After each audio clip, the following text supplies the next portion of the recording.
There are a lot of advantages of being a legal recruiter. For me, I think it was probably, without a doubt, the best decision I ever made with my career. What I like about being a legal recruiter is that it gives you control over your career trajectory and also gives you job security. Recruiters can do well in all economic climates. When the economy is slow, there's bankruptcy and other things are in demand, and smaller markets tend to have more demand for attorneys because work goes there. When the economy is active, recruiters are also very active. What I like about it is the career security. I've been doing it for 20 years. I've never had a bad month or year doing it. And what I enjoy about it is I like helping other people. Recruiters are talking to attorneys all day. And believe it or not, I think that attorneys are actually nicer to other attorneys when you're helping them than clients are. Clients are always trying not to pay. They're upset about the results. And when you're working with a candidate, you can always get them a job if you're dedicated enough to what you're doing. And you can help people, and you can use your law degree in a way where you see patterns and ways of people getting positions that they can't see. And I love it. I mean, when I started doing it, I started getting up at like 4 or 5 in the morning and coming to work because I was so excited about it. I certainly never did that practicing law. So there's a lot of advantages to being a legal recruiter if you're the kind of person that likes it. And what I like about it too, and what was exciting for me about it, was when I was in a law firm, I always knew that my career was in the control of people making decisions about me, partners and so forth, and whether or not they wanted to advance me and whether or not they liked me and so forth. And once I became a legal recruiter, my whole world opened up and I was basically capable of achieving whatever I wanted to do. Well, you don't know a lot of times if you don't want to practice or what the problem is. There tends to be two issues that people have. One is environmental. They don't like the environment they're in, and that may be their whole problem practicing law. And then the other issue may be just spiritual. Like I felt, and what drove me to recruiting was that the work didn't inspire me being an attorney, whereas working as a recruiter, the whole idea of that inspired me. So if you don't want to practice law, you can do a couple things. You can do what a lot of people do, and you can buckle down and just keep doing it and try to make the most of it.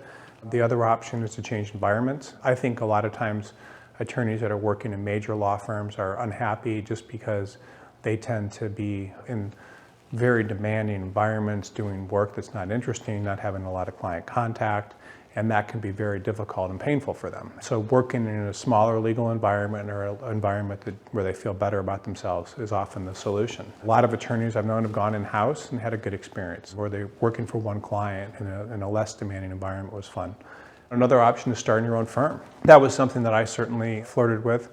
What I liked about that, again, was having control over what happens to me, and that's something that people like sometimes. And another option, of course, is choosing an alternative career. There's lots of careers that attorneys can do with a law degree, and lots of jobs that don't require a law degree. And the nice thing about alternative careers is that an alternative career, because attorneys are so motivated and have so much education and have been in such competitive environments, they tend to do very well no matter what they do.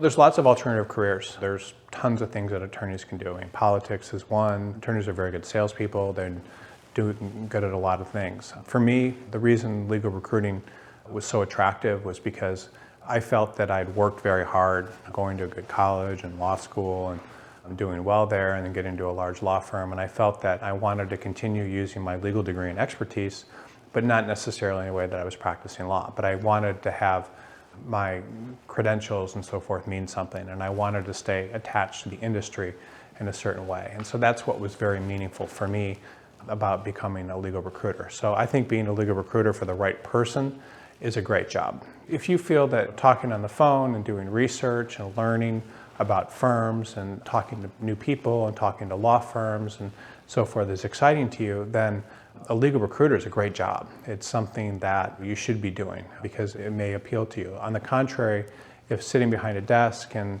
working on legal matters and writing briefs and so forth is more something that you're interested in, then maybe that's a better use of your time. But there's a persuasive element to it because you need to be able to write good cover letters for your attorneys and that you're working with, and some of them are very long, like 5-10 pages, and they go into detail about what the person's accomplished, why they'd be a good fit for the firm. You need to be able to put things together that make the attorney look attractive to the firm. You need to know what to say to the candidate to get them to do well in interviews. You need to be able to filter information a certain way. So it's a very highly skilled job. I mean, our recruiters at BCG do very, very well and make lots of placements compared to the typical recruiting firm. It's not uncommon for our recruiters to make 25, 30 placements a year, and we have several that do. So the reason for that is because it's a special kind of skill set, and there's very few people that can be good at it. But if you aspire to something like that, then you can do very well. Like all things, people that want to do something typically gravitate towards it naturally. So people that have done the best here in the future have literally just shown up. A lot of times they've walked in the office or they've called me directly on the phone. And the reason certain people become legal recruiters and others don't is because they've thought about different careers and they read about it and they read articles like this and they watch videos like this and they think about it, and that really helps them understand why they're going to be good at something and why it appeals to them. When I started learning about the job, there was something just inside of me that really called me to it. And because I saw what they did and I saw what the skill set was, and you need to be called to something, but you need to really just realize, is it more important to you for people to think of you as an attorney, or is it important for people to think of you as an attorney who's a practicing legal placement? Because it's an ego-driven decision. A lot of people will make decisions based on how other people think of them. In the context of recruiting, I don't think that it's about how other people think of you. I think it's about what makes you tick inside, and you have to be able to take that step. A legal recruiter in a law school environment is typically called someone that works in the career services offices, and they would be a career counselor. That's a salary job, and they help people get jobs. They will speak with employers. They will help law students with interview prep. They'll help them understand where to apply. They will talk to alumni when alumni come in. They'll give various people pep talks. They'll speak with employers about various jobs that they have. And in general, they serve as a resource for people looking for jobs. They'll help with the on-campus interviewing. They'll promote the school to employers and are just a very important resource as part of the legal landscape. Legal recruiters inside of law firms are typically called legal recruiting coordinators. That's a very important job, and there's different levels of them. There's ones that are in charge sometimes of the whole firm, which could be like a 2,000 person firm, and there's ones that may be in charge of individual offices or regions. What happens is, because they're big firms and they pay a lot, even in smaller law firms, they tend to receive a lot of resumes coming in. So the recruiter will go out and they will advertise those jobs that the firm has, and they'll talk to outside legal recruiters sometimes about those jobs. They'll post jobs on the firm website, and they'll post them on external websites, and they'll collect resumes as they come in and then review them. A lot of times they will be the first source of review of the resumes that come in, and then they will reject certain people, and then other resumes they'll send on to attorneys to review. They'll come back and report and interview them. Then the recruiting coordinator will schedule the interviews. Sometimes the recruiting coordinator will actually interview the person and ask some questions prior to the interview on the phone to gather information. And then they'll kind of communicate with the recruiter, and then they'll start setting up interviews and then collecting feedback and deciding whether or not offers need to be made. They may also run the summer program, which is a big deal, bringing in attorneys to interview for summer associate positions and then being in charge of various functions that are happening during the summer. It can be a very challenging job, and it's one of the most important jobs inside of law firms. The recruiting coordinator typically will be a salaried position, and more of them, they have attorneys doing the job. The main thing to be successful in the position is you really need to be enthusiastic and consistently enthusiastic. Your job is to be a leader, and you need to be a leader for your candidates, and you need to believe in other people. That's one of the biggest things between the most average legal recruiters and the bad ones and the good ones, is the good ones are able to believe in people and get behind them and really feel positively about them. And the average ones don't do that. And that's very important, because job search is difficult for people. So you need to be enthusiastic. The other thing is, you also need to be someone who's able to research and find opportunities. And you need to realize that every attorney is placeable. That's the first thing that I always tell recruiters. Every attorney can get a job. So you need to be able to research positions and consistently find new things for your candidates in order for them to get jobs. And that's important. Always researching, always finding jobs, and so forth. The other thing I think that is really important about being a successful legal recruiter is really putting your ego aside. The worst people in the position tend to make it about them, whereas the best people, everything's about the other person. It's not about them. It's not about if a law firm's mean to them. It's not about if a candidate's mean to them. It's not about if someone hangs up the phone on them. It's never about them. They always try to basically be positively motivated to help other people. So that's one of the most positive things about it, I think, is that you just need to be really conscious of what other people's needs are. The biggest advantages are that, especially in our company, BCG Attorney Search, is that you do have a lot of independence. So you're working with your candidates alone and you're making decisions, and there's not a lot of micromanagement once you're trained as a recruiter. The other advantage is that you have total control over your success. There's no one that's preventing you from making $500,000 a year, which a lot of our recruiters make, or $700,000 a year. There's no one, or even a little bit more than that. There's no one that's preventing you from making that sort of money if that's what you want to do. But at the same time, you don't have to be like excelling at that level. You can make less if you want. The other thing is there's job security. There's always going to be people looking for positions. In markets, there's always good markets and bad markets. And it's a lifetime skill. It's something that once you start doing it, you get better and better and better at it, because you learn more about different types of personalities and people. You learn more about firms. You learn more about openings. And there's just a lot of freedom. There's freedom to not have to get as stressed as people get in a lot of other professions, and more control over your time, and then the ability to improve and be better and better and better at something, and to get feedback from that financially and from the market. So every day I do this profession, and I've been doing it for so long, I just enjoy it more and more. It's just, there's so much to it. It's always evolving. It's evolved from technologically, it's evolved. There's just so many ways it's evolved, and I've become more effective as I've done it. The best legal recruiters are very interested in other people's personalities. They find people fascinating, and I'm always interested when I talk to people. I want to know where they grew up. I want to know what their parents did. I want to know what's kind of motivating them. I want to know what they like. I just like learning about other people, and because I find them very interesting. And you have to be interested in other people, because you can craft everybody into an individual story. And that's one of the reasons recruiters are so important to people's job search, is because they can really personalize you in a way that you may not be personalized otherwise.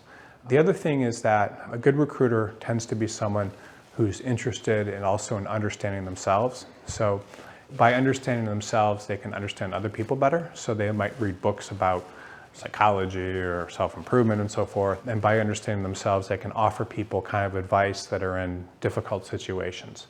Another thing I think that is very important for legal recruiters is to be smart. You need to be someone that likes researching jobs and understanding the market and researching candidates and continually improving and getting better and better as you go along, and not afraid to do things. You need to have some guts. You need to be able to believe in someone and get behind them and push them in directions that they normally wouldn't go themselves.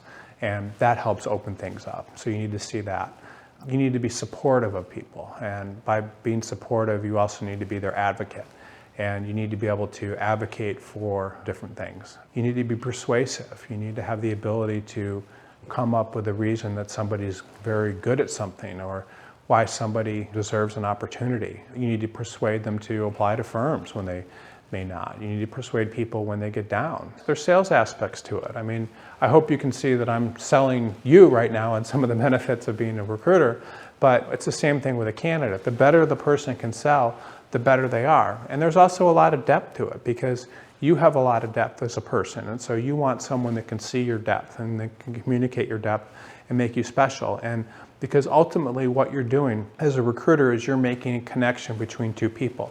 And that connection, the deeper it is, the longer people will last in a job. People that I place tend to last quite a long time in jobs. And I think a lot of that has to do with the connection that I help the two sides make. Some of the qualities that make someone a really good, outstanding recruiter would just be involving loving research, because research is really the heart of the job. There's tens of thousands of law firms in the country, and so you need to like research and finding opportunities. You need to enjoy writing, because the best recruiters will be able to write persuasive briefs about people. You also need to be resilient, because you're going to lose, meaning not make placements a lot of times. The person may get a job on their own, a law firm's going to say no, candidates will get upset. I mean, you just need to understand and accept when you can make mistakes. And things don't go your way. You also need to make it not about your own ego. It's never about your ego, it's about other people. You need to be someone that loves giving advice and talking to people. It can't be this thing where you want to get off the phone and so forth. When I talk to candidates, I'll typically budget like a half hour in an initial call, but sometimes I'll find myself talking 90 minutes just because it's like so interesting talking to this new person. So I love giving advice, I love spotting opportunities, and that kind of thing needs to get you excited. The worst thing a legal recruiter can do is become a legal recruiter because they feel like it's the only job that they can take or something along those lines, or that's just not right. So all of our legal recruiters at BCG are all people that we feel when they approach us to be legal recruiters or we start talking to them would have no problem getting a job in a major law firm or a good law firm. And the reason for that is because we don't want people that are doing this because they feel like practicing law is not a good option for them or they don't feel like they're qualified enough. We want people that are reaching the decision to be a recruiter from a position of strength. So you should become a recruiter when you've thought long and hard about it and you've realized the differences and it's something that really appeals to you. It's also important to understand, I think, yourself and why it appeals to you. If you're thinking about becoming a legal recruiter, the most important question you should be asking is, what legal recruiting firm should I join? You need to understand what the recruiting firm does and what its compensation model is. And there's just a lot of questions that go into it. So BCG Attorney Search is more of a legal placement firm than a legal recruiting firm. What that means is almost all the people that we work with come to us. They may respond to a job posting we have, or they may respond to an article or something, but they come to us. So we're a legal placement firm. And not only that, but our recruiters are given the candidates, then we also go out and get them the jobs, and then we have a historical relationship with thousands of legal employers around the country. So when someone joins our firm, they're given a lot of resources to succeed, and it's a commission-driven business, and the business provides a certain level of support and a certain type of person that they'd be working with, and in return, the company will take a commission. The commissions are fairly standard across the industry in terms of how they're split between a recruiting firm and a recruiter. But the mistake that people make is a lot of times they'll join a recruiting firm without any resources. And we're providing so many resources that people that join our firm almost universally do very, very well. From a financial standpoint, they almost always succeed. And if they work full-time, they do very well. In most cases, much better than when they were practicing law. So the mistakes that recruiters make a lot of times are going to be involving joining a firm without those sort of resources. Some firms will just put them on the phone and expect them to cold call and find candidates. They won't give them anybody, but yet they'll pay them the same thing that BCG would. They may stay with a firm like that for a long time and feel like they have to. They may be in a firm that is run by an egotistical founder, for example, or be in a firm that just isn't helping them develop their career and doesn't, where the recruiters are competitive. There's all sorts of problems where they're not around people that have similar educational pedigrees as them. And so if you join the wrong type of recruiting firm, it can be a very, very difficult thing. And the problem with joining the wrong recruiting firm is you may be unhappy as a recruiter when in another atmosphere you would be happy. A lot of recruiting firms may say, oh, everybody that worked here went to these great schools. I guess we say that too, but that shouldn't be the only criteria for joining a recruiting firm. You should never just join a recruiting firm because people went to good schools there. The question again is the resources that the recruiting firm provides. You also shouldn't join for money's sake. If you join because of financial reasons, that may be because there's a few very good salespeople there, as opposed to people that are doing well. So you should always look at how does everybody do? It's a good question to ask because there could be a lot of people there and they may not all do very well. There's lots of points to consider when you're deciding what type of recruiting firm to join. One of the big things is the strengths of the legal recruiting, or the strength of the legal recruiting firm's brand. The brand of a recruiting firm can make a big difference in terms of the quality of candidates that are attracted to it and also the law firms that it works with. So the better the brand, in a lot of cases, the more that will help you. But the brand can also hurt you. The brand can be used to hire a bunch of people that are not necessarily qualified, so the recruiting firm can try to make more money. If it's an old established brand, I mean, there's just lots of things. But the recruiting firm's brand is a big thing. But the other question to ask too is, how well are the recruiters doing financially at the firm? because that's a sign of like the training the recruiting firms are providing, the support, the candidates, how well they're getting jobs for the recruiters. All that sort of thing is very, very important. So that'd be a question, like how much do your recruiters make? And it's not just like one or two recruiters, it should be every recruiter. You should ask that question. The other thing to ask is what type of support does the firm provide its recruiters, meaning jobs and training, and whether it's subscription services or access to various things, that's important. The other thing is benefits. Does a recruiting firm offer benefits? Some of them are kind of fly by night. The recruiting firm should be paying you as an employee, not an independent contractor. All of our recruiters are paid as employees. You should look what kind of flexibility they have, whether or not they expect you to show up in an office every day. You should look at what is the founder doing. Is the founder going in 15 different directions, and the CEO, are they basically focused on recruiting and taking it very seriously and very active? You should look at the background of the people you're working with. Are they attorneys? If they're not attorneys, what is their background in the legal industry? Training, technology is extremely important. Recruiting firms should have their own databases, and they should probably be ones that they've designed and worked on themselves. The size of the people that are supporting you. How many people are supporting every recruiter there, or is it just recruiters at a desk doing all the work? Whether or not the firm is passionate about legal recruiting. Is this just something for some people to make money, or is it actually a real company and organization with major goals? How much does a recruiting firm get out there and market? That's very important. You should ask that. And then just diversity, whether or not there's diversity of opinions and the recruiting firm's commitment to diversity and larger societal goals that are important.